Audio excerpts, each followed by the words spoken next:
Bismillahirrahmanirrahim. Assalamualaikum warahmatullahi taala wabarakatuh. Pertama sekali saya ucapkan terima kasih kepada semua para pelajar baru UiTM Cawangan Johor, kampus Gamat dan juga Pasir Gudang. Okey, pertama sekali saya nak ucapkan juga selamat datang ke UiTM Cawangan Johor, kampus Gamat dan juga Pasir Gudang. So, jadikanlah ini peluang untuk anda terus mengorak langkah, datang dengan 1000 harapan, datang dengan 1000 pertanyaan dan pulanglah dengan kejayaan.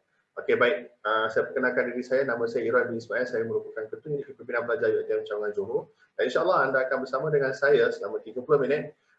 Kita akan berbicara, saya akan berbicara tentang graduan kelas pertama dengan MINDS. Okey, so apa itu MINDS? Nanti saya akan terangkan serba sedikit. Dan kenapa anda perlu dengar benda ni? Kerana sebelum anda melangkahkan kaki, memulakan satu ruang hidup yang baru di alam universiti ini, persiapkanlah diri, prepare your mind, prepare your knowledge, prepare your body untuk menjadi seorang graduan kelas pertama. Apa itu graduan kelas pertama? Adakah graduan kelas pertama ni, kalau biasalah kita kata first class. Bayangkan kalau naik kapal terbang, naik first class. Apa beza kelas pertama dengan kelas ekonomi? So kalau boleh nampak perbezaan asas itu, so anda akan tahu bagaimana menjadi seorang graduan di kelas pertama dengan pelajar-pelajar yang biasa. Kerana kita nak lihat graduan-graduan kita bukan hanya cemerlang daripada sudut akademiknya, tetapi juga graduan-graduan yang cemerlang daripada sudut kepimpinannya, soft skillnya. Semuanya ada dekat situ. Jadi bila ada perkara-perkara yang macam begitu, itu yang menjadikan anda kelas pertama. Okay, kalau yang akademik dengan excellent 3.5, itu dah menjadikan graduan anugerah naik chancellor. Jadi dengan perkara-perkara lain ditambah lagi dengan perkara-perkara yang boleh membantu untuk anda berjaya di masa hadapan, itu lebih bermakna dan lebih signifikan. Baik, so kita teruskan. Nanti saya akan cerita kandungannya sikit, apa itu MINDS. Jadi saya akan terangkan tentang MINDS sikit, kemudian kita akan tengok NLP dan juga andaian NLP. Ada yang tertanya, apa itu NLP? Tadi cerita pasal MINDS, tiba cakap pasal NLP. Nanti sebentar lagi saya akan cerita. Baik, ini tentang apa yang kita tengok tentang MINDS. MINDS adalah program yang dibangunkan oleh UiTM yang kita panggil sebagai Mind Empowerment for Success. Kita nak develop, kita nak bina minda anda sebagai minda orang berjaya. Okey, bermula daripada sekarang, sebelum anda melangkahkan kaki ke UiTM, memulakan pengajian, kita nak anda bina minda orang berjaya. Okey, minda berjaya dalam akademiknya, dalam sukannya, namakanlah apa juga aktiviti yang anda nak di universiti, kita nak anda bangun sebagai orang yang berjaya. Dalam komponen MINDS ini, kita gunakan Neuro Linguistic Programming. So nanti bolehlah sambil-sambil dengar ni, kalau rajin nak Google tentang apa itu Neuro Linguistic Programming, bukan dijalankan hanya di Malaysia ataupun di UiTM, tetapi di seluruh dunia. Okey, NLP ini telah dijalankan di seluruh dunia. So kalau sambil-sambil tu nanti rajin boleh buka lah YouTube, banyak berkaitan, terutama kalau siapa yang nak tengok tentang Tony Robbins. So banyaklah video-video yang ditulis, video-video yang menerangkan tentang bagaimana NLP itu berfungsi. Okey, kerana NLP ini bermula daripada otak, okey, daripada minda kita. So kejayaan itu bermula daripada minda. Macam mana orang kata kita nak kenal minda kita ni? Saya kata, saya dah 18 tahun. Takkan saya tak kenal diri saya. Saya dah 21 tahun. Takkan saya tak tahu macam mana minda saya berfungsi. Saya tahu semua orang akan dah menggunakan minda itu sebaik mungkin. Tetapi bagaimana kita nak memaksimumkan, kita nak fully utilizekan minda kita ni supaya dia dapat digarap dengan lebih baik.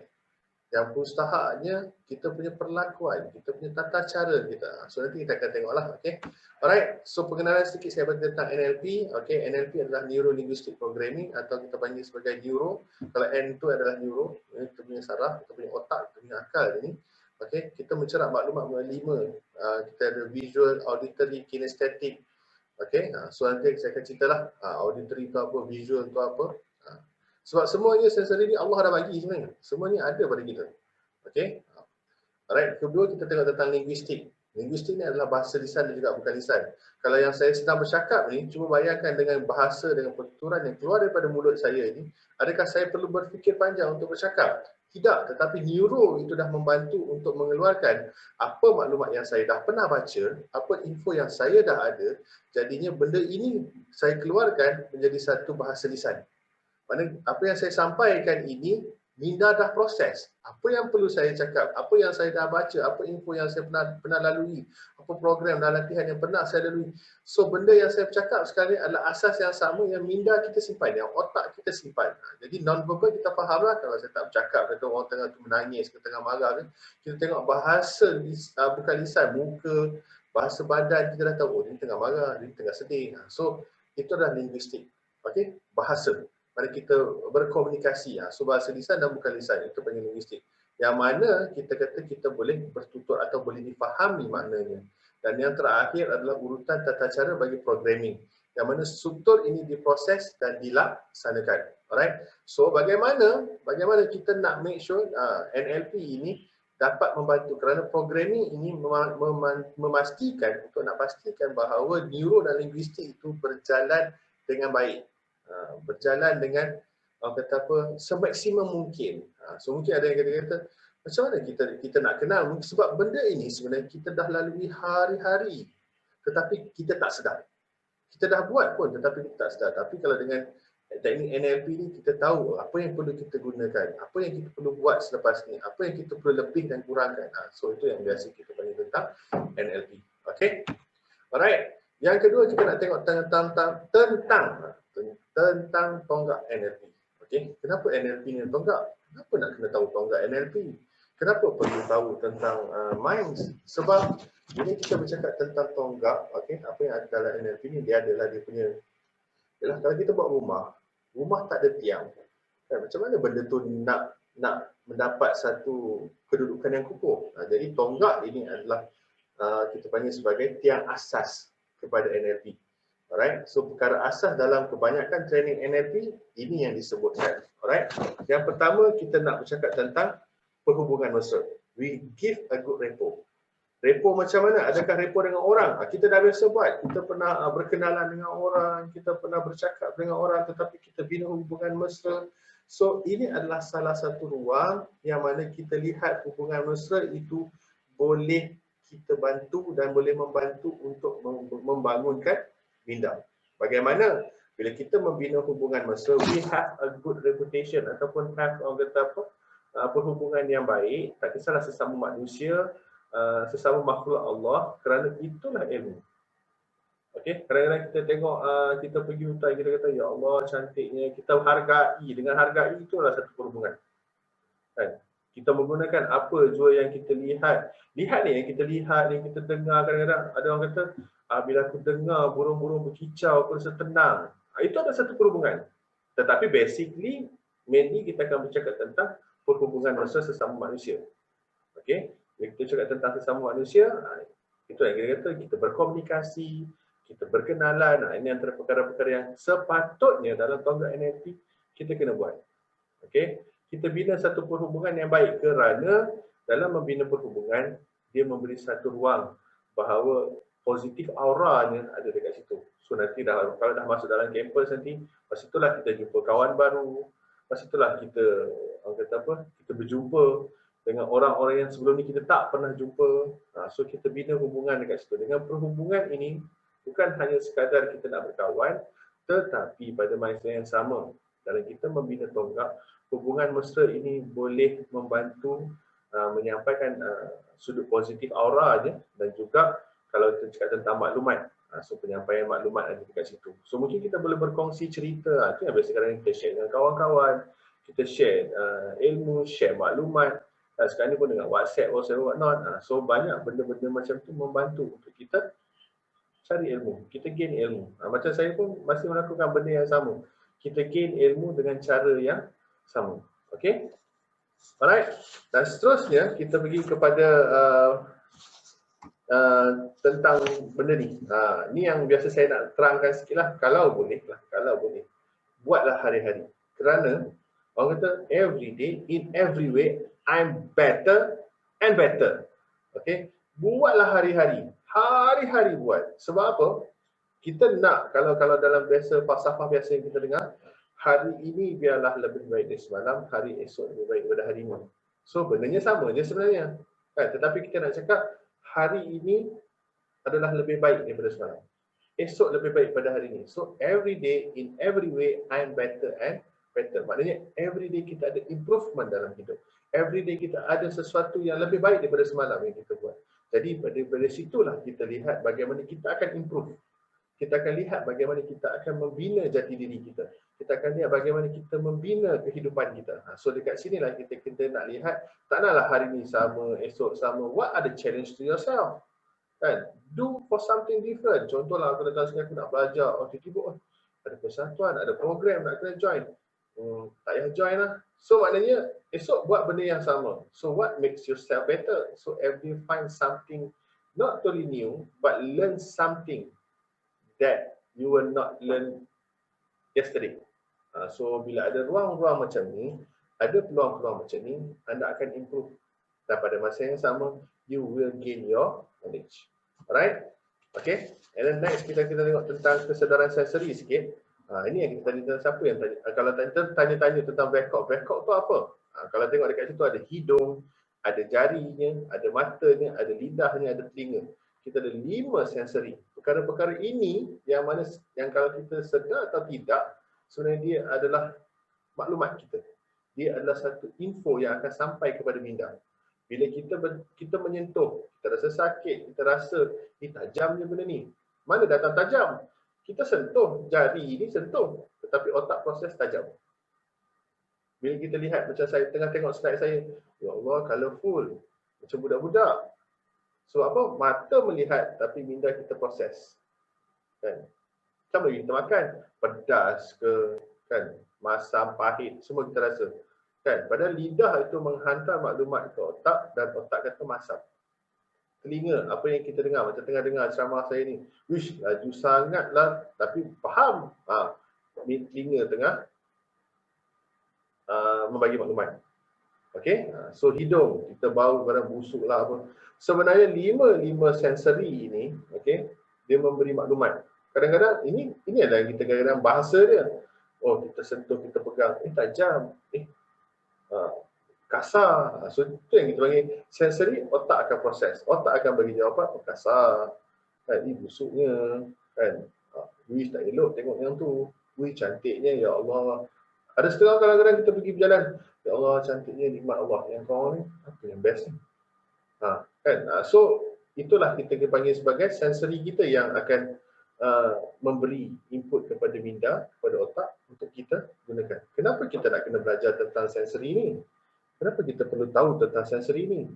Bila anda masuk dalam pembelajaran, okay, ada perkara-perkara yang kita boleh gunakan. Okay? Baik, saya terangkan sedikit. Contoh anda duduk dalam kelas, pensyarah dekat depan. Mungkin dalam satu kelas ada 25 orang. Kalau siapa yang masuk dalam mass lecture lagi lah ramai. Kan? So, macam mana kita nak buat? So, anda kena kenal. Kalau ikut biasa saya akan bagi satu test lah, satu ujian yang mana kita akan tengok yang mana satu kekuatan anda. Okay? So, bila kita kata kadang-kadang ada setengah pelajar, dia boleh duduk tapi dia perlu fokus, dia perlu dengar betul-betul apa yang pensyarah ataupun cikgu cakap. Kalau dulu lah kan cikgu. So, kalau masuk dalam kelas, dia perlu duduk dan fokus. Dia perlu lihat, perlu dengar betul-betul. So, apa kekuatan dia berada? Ada setengah-setengah macam contoh saya lebih kuat kepada pendengaran. So, jadinya bila dalam kelas, saya perlu fokus dan mendengar apa yang pensyarah itu cakap. Kalau slide tu tak berapa cantik, saya tak ada masalah sangat. Kalau slide tu macam kadang-kadang lengthy, panjang, saya tak kisah sangat. Tetapi saya perlu dengar apa yang pensyarah cakap. Jadinya bila ada masalah, yang menjadi masalahnya apabila ada gangguan. Kalau ada gangguan yang tiba-tiba datang orang nak cakap dengan kita, jadi saya hilang fokus. Jadi apa yang saya buat adalah biasanya saya akan menggunakan pendengaran saya dengan baik. Saya duduk dalam kelas, sama ada saya duduk kat depan ke dekat tengah, saya tak boleh duduk belakang lah. Sebab saya tak berapa nak dengar nanti kan. Jadi saya duduk tu, saya akan dengar pensyarah cakap. Yang ada dekat slide tu sekadar pandangan, tetapi input utama saya adalah telinga saya. Jadi bila apa yang pensyarah cakap tu, saya akan boleh ingat. Ada setengah orang dia akan bergantung kepada apa yang dia pandang. So apa yang dia pandang tu benda tu akan masuk lebih. So pendengaran dia kurang sikit. So itu contohlah kenapa kita kena kenal benda tu.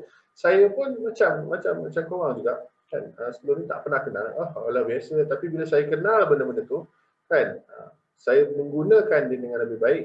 Jadi itulah yang membuatkan kita boleh mendapat ataupun mencari ilmu dengan lebih cepat. Kita boleh mendapat maklumat dengan lebih baik. Okay? Alright. Yang ketiga adalah fikiran penyudah. Nanti saya akan tunjukkan satu video fikiran penyudahan ni. Mungkin saya rasa benda tu dah semua dah biasa tengok. Tapi saya akan ceritakan tentang fikiran penyudah ni. Anda tak boleh fikir apa yang jadi esok, tapi fikirkan apa penyudahnya nanti, apa endingnya nanti. Nanti saya akan tunjukkan video tu. InsyaAllah video tu akan saya mainkan nanti. So, dia dah fikirkan penyudah dia. Video tu, insan tu dah bercakap tentang penyudah dia. Jadinya apa yang jadi? So, apa jua yang dilalui setiap hari pergi ke arah penyudah yang dia nak capai itu. Okay, maknanya you will achieve your goal. Sekarang ni aku dah letakkan set, aku dah letakkan target, aku nak capai yang itu. Jadinya penyudah dekat situ. So dalam perjalanan itu, walaupun dijumpa di persimpangan, dia dah nampak apa yang perlu dia pilih. Sebab dia dah nampak apa penyudah ni. Okay? Alright, nanti kita cerita. Ni cerita Muhammad Ali. Siapa pernah kenal Muhammad Ali, saya tahu dia adalah boxer lama. Tetapi kalau bagi saya lah, kenapa saya pilih dia, kerana dia mempunyai satu motivasi yang cukup baik. Bagaimana kita lihat Muhammad Ali bermula di arena tinju. Kalau pernah tengok pernah tengok dalam YouTube kalau ada, saya pernah tengok satu video dia kata, I am the greatest, I said that before I knew I was. Muhammad Ali bercakap tentang perkara ini sebelum dia menjadi legend boxer, sebelum dia menjadi world champion lagi. Jadi dia kata bila dia nak masuk dalam dunia tinju, mula berjinak dengan dunia tinju, dia kata I am the greatest. Dia tak tahu bila dia nak jadi the greatest tu, tetapi dia tahu he is the greatest. So dia bergerak ke arah itu. Sebab tu kalau kita tengok tentang cerita tentang Muhammad Ali ni, banyak benda-benda yang kita boleh belajar. Dia bercakap tentang perkara-perkara yang bermotivasi. Kerana apa? Dia dah meletakkan satu penyudah dia dekat situ. Dia dah letakkan satu destination dia dekat situ. I want to be the greatest. The greatest of what? I would want to be a world champion. Undefeated. Contohlah kan. So dia dah tahu. So people will know him as the greatest. Jadi dia bergerak ke arah itu. Dia mula mencari ruang ke arah itu. So itu yang kita panggil sebagai penyudah. Nanti ada satu video. Okay. Yang keempat adalah pelakuan tentang fleksibel. Dalam kehidupan kita, ada orang kata take a challenge. Okay. Kadang-kadang hari ini perlu sedikit perubahan. Hari esok perlukan sedikit perubahan. So kita perlu be flexible. So kalau dalam kata mudah kita kata don't be too rigid. Jangan terlalu rigid dengan perkara-perkara yang aku tak nak buat ni. Especially we talk about changes. Perkara ada perubahan. Dah lah nak masuk universiti, masuk pun sekejap, 6 minggu. But that's other change. Lepas itu kena belajar online, internet. So siapa kalau pernah tanya ada yang kakak dengan abang sekarang tengah belajar di universiti yang terpaksa buat secara open distance learning, dah tahulah macam mana. Jadinya perlakuan fleksibel ini anda boleh mengubah ataupun menstruktur semula mengikut kepada keadaan semasa. Mungkin permulaan tak sampai ke tahap yang diharapkan. So you have to do something. So flexibility boleh berubah. Okay, when you start to be flexible, when you start to be can be adaptation of changes, dia akan membantu untuk kita bergerak dengan lebih mudah. Tidaklah dia akan hilangkan perkataan no. Tak boleh, aku tak boleh buat. Yang ni susah, yang ni payah, yang ni tak boleh jadi, yang ni tak nak. So benda tu tak boleh. Sebab apa? You don't flexible. You nak ikut cara yang itu je. Kalau tegak lah, tak ada corner sikit, tak ada kiri kanan sikit. So bila anda tak fleksibel, kan, anda akan nampak satu halangan lebih besar. Bukan jahat. Kita dah faham. Fleksibel tu anda akan lalu satu halangan. Tetapi anda letakkan lagi satu halangan untuk anda tidak mencari jalan untuk bergerak ke hadapan. Okay? So perlakuan kena fleksibel. Contoh. Kan, pensyarah kata, okay, minggu ni kita tak ada kelas. Alamak, subjek ni topik ni aku tak faham. Macam mana aku nak buat? Pensyarah tak ada. Aku tak boleh lah nak belajar. So you're not being flexible. Okay, anda tak being flexible. Apa aku boleh buat? Okay, tak apa. Kita jumpa sini. Ataupun kita jumpa pensyarah ni kemudian. Ataupun kita carilah siapa-siapa yang pandai tentang perkara ni. Kan? Sekarang bukannya zaman nak kena datang jumpa pensyarah. You boleh WhatsApp, you boleh Telegram lah. So ini perkara yang kita kata boleh buat. Okay? Alright? Okay, so ini adalah 4 tonggaknya. Nanti ada satu video nanti saya akan tunjukkan insyaAllah.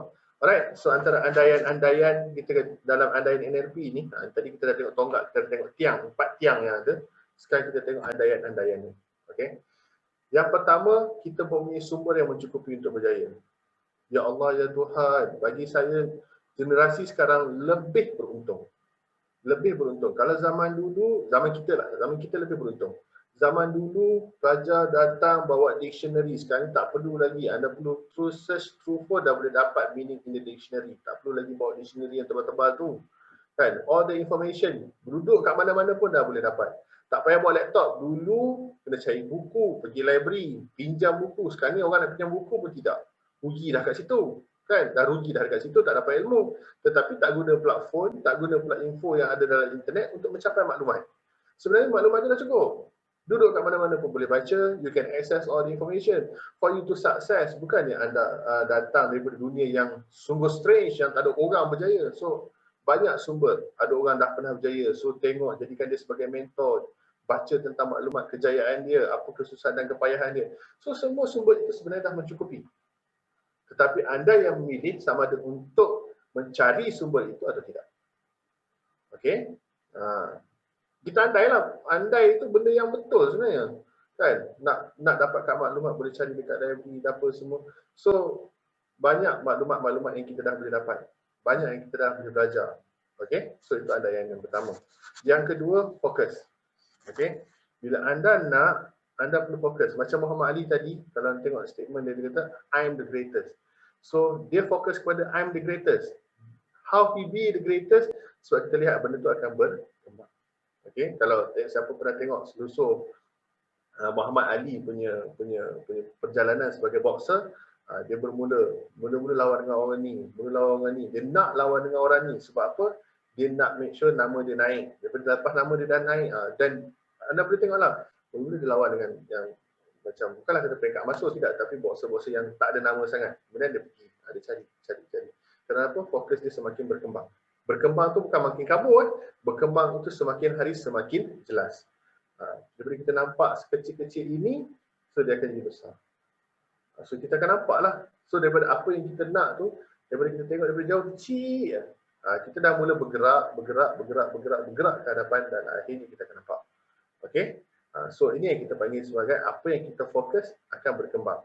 Kerana kita tak lari fokus tu. Kita tak lari daripada fokus apa yang kita tengok. Fokus kita nak berjaya. Bukan kata nak dapat diploma. Apa yang nak jadi selepas diploma, selepas degree. What you have to be. Kan? Yang mana yang ambil engineering nak jadi a better engineer ataupun nak jadi entrepreneur. Walaupun ambil business lah, ambil banking, ambil IM, ambil macam-macam subjek, ambil program macam-macam ambil. So what you want to be. Bukan cakap tentang nak graduate diploma lagi. Graduate diploma adalah fokus pergerakan kita ke depan. Tetapi what you want to go next. In the future tu nak jadi apa. So daripada situ lah, okay, kita akan habiskan diploma, kita go for what? For degree, then kita go. So kita tengok tu. Kalau kita cakap, okay lah, aku nak habiskan diploma je lah. Okay, tak ada masalah. You punya kembang kat situ je lah. Habis tu, you nak kena fikir lagi. Tetapi kalau you fikir lebih jauh, macam Muhammad Ali tu, yang cakap ni, dia kata, I'm going to be a greatest. So you akan nampak benda tu lama-lama akan berkembang. Okay? Alright? And then next, yang ketiga cakap tentang peta bukan kawasan. Alright? Ada orang kata, yelah peta tu kawasan lah. Tapi kalau anda melihat peta itu adalah kawasan, mana anda melihat dalam ruang lingkup yang terhad. Okay? Tetapi kalau anda melihat peta ini adalah sebagai sesuatu landmark yang mana, oh ini tempat ni kita boleh perbaiki, tempat ni kita boleh letakkan sesuatu. Ini adalah kawasan luas, keluasannya. Banyaklah benda yang kita boleh tengok dalam peta tu. Tapi tidak hanya melihat kepada kawasan. Kalau tengok yang ni, oh ini peta, oh jalan nak pergi rumah kenduri. Tapi kalau kita melihat daripada sudut yang lain, melihat daripada sudut yang lebih luas, oh kalau kata kita nak pergi ke rumah pengantin ni, kalau kita ikut map yang dia bagi ni, kan, map yang dia bagi ni, oh kita akan ikut je peta tu. Tapi boleh tak ikut jalan lain? Boleh kan? So ada banyak yang mana kita boleh lihat, yang mana kita boleh gunakan sebagai apa yang ada dalam peta tu. Okay? Look a map not just as a territory. Look a map as, orang kata apa, the whole picture of your life. Okay? Alright? Tentang Muhammad Ali sikit lagi, if my mind can conceive it, my heart believe it, then I can achieve it. Okay?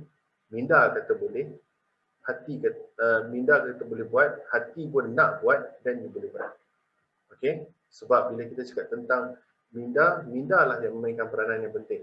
Aku percaya ke, aku tidak ke, bermula dengan minda. Kalau anda start letak negative mind, negative thoughts dalam your mind, kata, wah susah lah. Kenapa lah aku ambil engineering ni, kenapa aku ambil IM ni, kenapa aku ambil business, sedangkan aku tak minat, so you put a blockage. Jadi kalau you rasa benda ni, insyaAllah aku boleh buat dengan baik, tak ada apa-apa masalah yang aku akan hadapi, insyaAllah. So bila anda otak dah mula macam tu, anda akan drive ke depan. Hati kata nak, adalah hati nak buat. Ni otak kata tak nak, tapi hati buat. Pernah dengar kan? Aku tak nak buat, tapi terpaksa buat. So hati tak ada kat situ. Kan? Otak kata nak buat, tapi hati tak ada. So macam nak achieve. So give your heart a 100% commitment. InsyaAllah you will achieve. Okay? Alright. Ini kita tengok tentang satu video yang tadi saya janji tadi. Cuba tengok play boleh ke tak. Okay, alamak, patah balik lah. Okay, sekejap Okay. So kita tengok video ni. Saya tahu ramai yang dah pernah tengok. Tapi nanti saya akan terangkan tentang sedikit tentang video ni. Allah patah balik lah.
Okay, alright.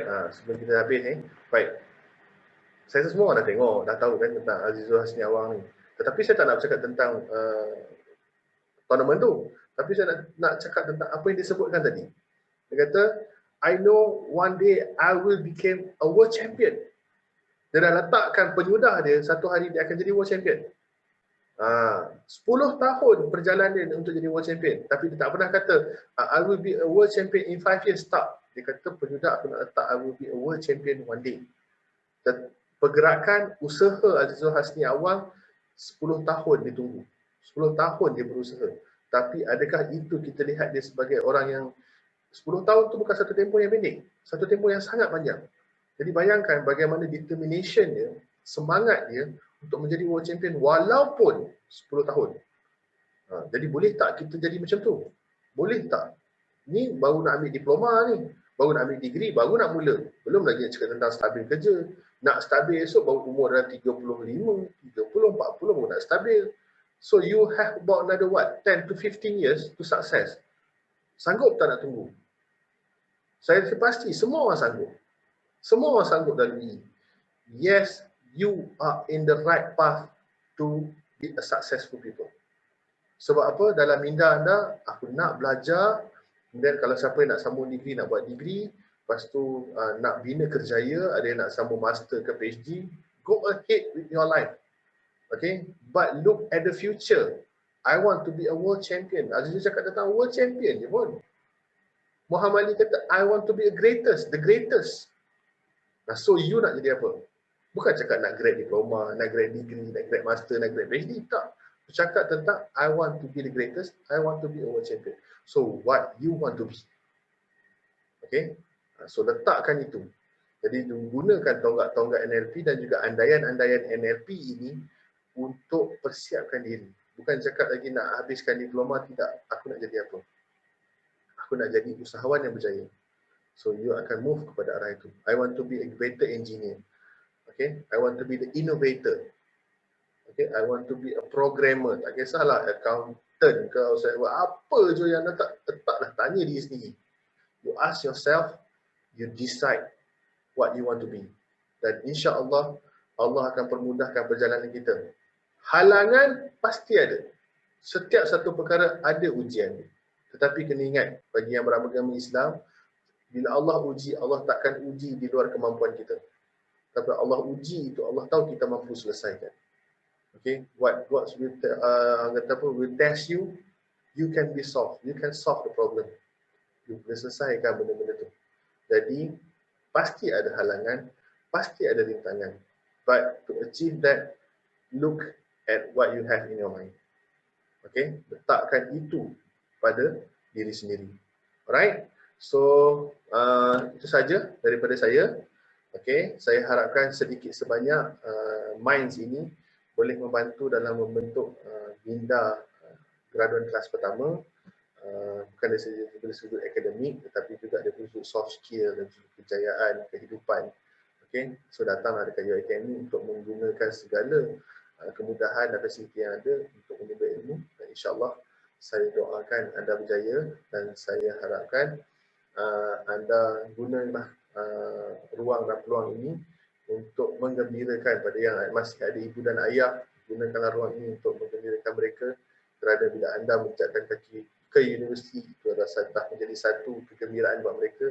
So balaslah dengan kejayaan dan saya doakan anda berjaya insyaAllah. Wish you all the best. Good luck. Terima kasih. Assalamualaikum warahmatullahi taala wabarakatuh.